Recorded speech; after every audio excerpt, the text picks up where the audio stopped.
AP CM Delhi tour నేటితో ముగిసింది. మరి కాసేపట్లో అమరావతి బయలుదేరనున్నారు సీఎం చంద్రబాబు.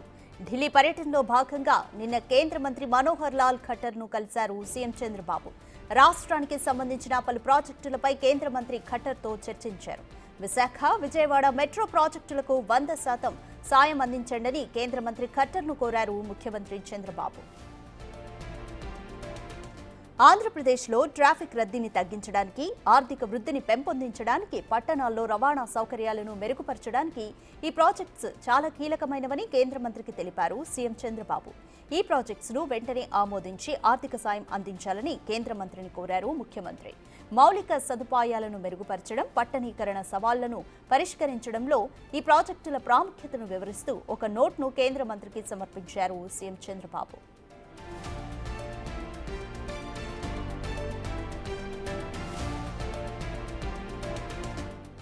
రాష్ట్ర విభజనకు ముందు హైదరాబాద్ మెట్రో రైల్ ఆమోదించారని, విశాఖ, విజయవాడ ప్రాజెక్టులు పెండింగ్లో ఉన్నాయని తెలిపారు సీఎం చంద్రబాబు. భోగాపురం అంతర్జాతీయ విమానాశ్రయం వచ్చే ఏడాది జూన్ నాటికి పూర్తి కానుంది. ఆలోగా మెట్రో కారిడార్ని నేషనల్ హైవేస్తో అనుసంధానించడం ముఖ్యమన్నారు చంద్రబాబు. రాజధాని అమరావతికి గేట్వేగా విజయవాడ మెట్రో వ్యవస్థ ఏర్పాటు అవసరమని, దీని ద్వారా ప్రాంతీయ కనెక్టివిటీ బలోపేతం చేయొచ్చని కేంద్ర మంత్రికి వివరించారు CM Chandrababu.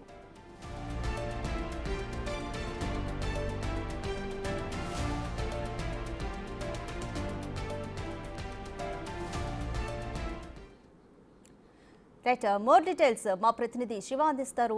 Shiva, AP CM Chandrababu Manohar Lal ఖట్టర్ను కలిశారు, కొన్ని విజ్ఞప్తులు కూడా చేశారు. ఏపీలో ప్రాజెక్ట్స్ డెవలప్మెంట్స్కి సంబంధించి, అలాగే 100% నిధులు సమకూర్చాలని కూడా ఆయన విజ్ఞప్తి చేశారు. దీనిపై ఖట్టర్ ఏ విధంగా స్పందించారు? రాధిక, ఏపీ సీఎం చంద్రబాబు ఢిల్లీ పర్యటన ముగించుకుని మరి కాసేపట్లోనే అమరావతి బయలుదేరనున్నారు. అయితే నిన్న కేంద్ర గృహ పట్టణాభివృద్ధి శాఖ మంత్రి మనోహర్ లాల్ ఖట్టర్తో సీఎం చంద్రబాబు భేటీ అయ్యారు. ఇటు ఆంధ్రప్రదేశ్ లో ముఖ్యంగా అమరావతి మెట్రో, అలాగే విశాఖపట్నం మెట్రో ఏదైతుందో విజయవాడ విశాఖపట్నం మెట్రోలకు సంబంధించి త్వరితగతిన అవి పూర్తి చేయడానికి ఆర్థిక సహకారం అందించాలంటూ కూడా కేంద్ర మంత్రి మనోహర్ లాల్ ఖట్టర్ కు వినతి పత్రం సమర్పించారు. విభజనకు ముందు హైదరాబాద్ మెట్రోకు ఆమోదం పొందింది, కానీ విభజన జరిగిన తర్వాత ఇటు విశాఖ అలాగే విజయవాడ మెట్రో రైళ్లకు ముందుకు కదలలేదు. కాబట్టి ఇప్పుడు వాటిని కంప్లీట్ చేసేందుకు అవకాశం ఉంది. కాబట్టి ఆర్థికంగా ఆదుకోవాలనేది కేంద్ర మంత్రికి సీఎం చంద్రబాబు వినతి పత్రం సమర్పించారు. దానితో పాటు ఈ మెట్రో రైలు అందుబాటులోకి రావడం ద్వారా వాయు కాలుష్యాన్ని తగ్గించవచ్చు అనేది ప్రధానంగా తెలుస్తుంది. దానిలో భాగంగానే ఏదైతే ఢిల్లీలో వాయు కాలుష్యం ఏ విధంగా అయితే రోజు రోజుకి ఎక్కువ అవుతుందో, ఆ వాయు కాలుష్యాన్ని తగ్గించాలంటే ఇటు విశాఖ కానీ విజయవాడ కానీ, ఇటు రాష్ట్ర ఆర్థిక రాజధానికి ఉన్న విశాఖపట్నం, రాష్ట్ర రాజకీయ రాజధానికి ఉన్న విజయవాడలో ఈ 2 ప్రాజెక్టులు అందుబాటులోకి రావడం ద్వారా వాయు కాలుష్యం అనేది చాలా వరకు తగ్గించవచ్చు. దాని ద్వారా వాయు కాలుష్యం తగ్గించడం ద్వారా ప్రజలకు ఎటువంటి ఆరోగ్య సమస్యలు రాకుండా ఉండే అవకాశం ఉంటుంది. కాబట్టి త్వరితగతిన దీనిని అందుబాటులో తీసుకురావడం ద్వారా ఆర్థికంగా కూడా అమరావతి వృద్ధి చెందుతోంది, వాయు కాలుష్యం తగ్గించవచ్చు అనేది కూడా ప్రధానంగా సీఎం చంద్రబాబు కేంద్ర మంత్రి దృష్టికి తీసుకువెళ్లారు. అంటే విభజన జరిగిన తర్వాత రాష్ట్రం ఆర్థికంగా ఇబ్బందులు ఎదుర్కొంటుంది. కాబట్టి స్వతహాగా ఈ మెట్రో రైల్ ప్రాజెక్టులు నిర్మించాలంటే స్వతగా నిర్మించే అవకాశం లేదు. ఆర్థిక ఇబ్బందులు ఎదుర్కొంటున్నాం కాబట్టి ఆ ఆర్థిక స్థితిగతులు, ఆర్థిక పరిస్థితి సరిగా లేదు. కాబట్టి కేంద్రం సహకరించాలి. విజయవాడ అలాగే విశాఖపట్నం రైల్వే ప్రాజెక్టులు కంప్లీట్ చేయడానికి 100% కేంద్రమే సహకరించాలంటూ కూడా కేంద్ర మంత్రి మనోహర్ లాల్ ఖట్టర్ కు వినతి పత్రం సమర్పించారు. మరోవైపు మౌలిక సదుపాయాలు కానీ, మౌలిక వసతులు కానీ ఆర్థికంగా వృద్ధి చెందడానికి అన్ని రకాలుగా కేంద్రం నుంచి సహకారం అందించాలంటూ కూడా సీఎం చంద్రబాబు కేంద్ర మంత్రి మనోహర్ లాల్ ఖట్టర్ కు వినతి పత్రం సమర్పించారు.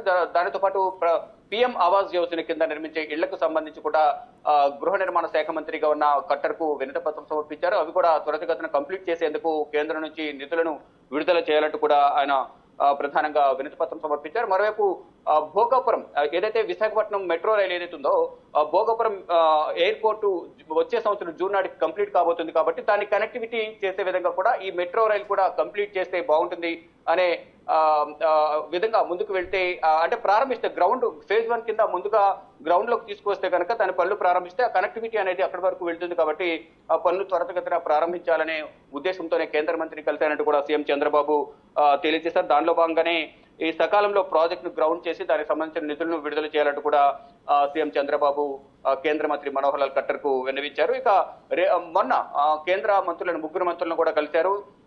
కేంద్ర హోంమంత్రి అమిత్ షా, కేంద్ర ఆర్థిక శాఖ మంత్రి నిర్మలా సీతారామన్, కేంద్ర రోడ్డు రవాణా రహదారుల శాఖ మంత్రి నితిన్ గడ్కరీని కలిసి రాష్ట్రానికి అన్ని విధాల నిధులను సమకూర్చి రాష్ట్రాన్ని అభివృద్ధికి అన్ని విధాలు సహకరించాలంటూ కూడా ముగ్గురిని కూడా కోరారు. నిన్న ఇటు అమరావతి రాజధాని అలాగే అసలు రాష్ట్ర అభివృద్ధి ఎజెండాగా కూడా ఈ 2 రోజుల ఢిల్లీ పర్యటన కొనసాగింది. చంద్రబాబు అందరికీ కూడా వినతి పత్రాలు సమర్పించారు. ఎన్డీఏ కూటమిలో కీలక భాగస్వామిగా ఉన్న నేపథ్యంలో రాష్ట్రాన్ని అభివృద్ధి చేసుకోవడానికి ఇదో ఒక అవకాశంగా భావించి అందరి కేంద్ర మంత్రులను కలిసి రాష్ట్రాన్ని అన్ని విధాలా ఆదుకోవాలి, ఆర్థికంగా కుదేలైన రాష్ట్రాన్ని గాడిని పట్టాలంటే కేంద్ర సహకారం కూడా అవసరం కాబట్టి అన్ని విధాల సహాయ సహకారాలు కానీ ఆ ప్రాజెక్టులు ముందుకు తరగాలంటే నిధులు సమకూర్చుకోవాలి కాబట్టి కేంద్రం సహకరించాలంటూ కూడా కేంద్ర మంత్రులను కలిసి సీఎం చంద్రబాబు వినతి పత్రాలు సమర్పించారు. నేటితో ఢిల్లీ పర్యటన ముగిసింది. మరి కాసేపట్లోనే ఢిల్లీ పర్యటన ముగించుకుని అమరావతి బయలుదేరబోతున్నారు CM Chandrababu. Radhika. Thank you Shiva.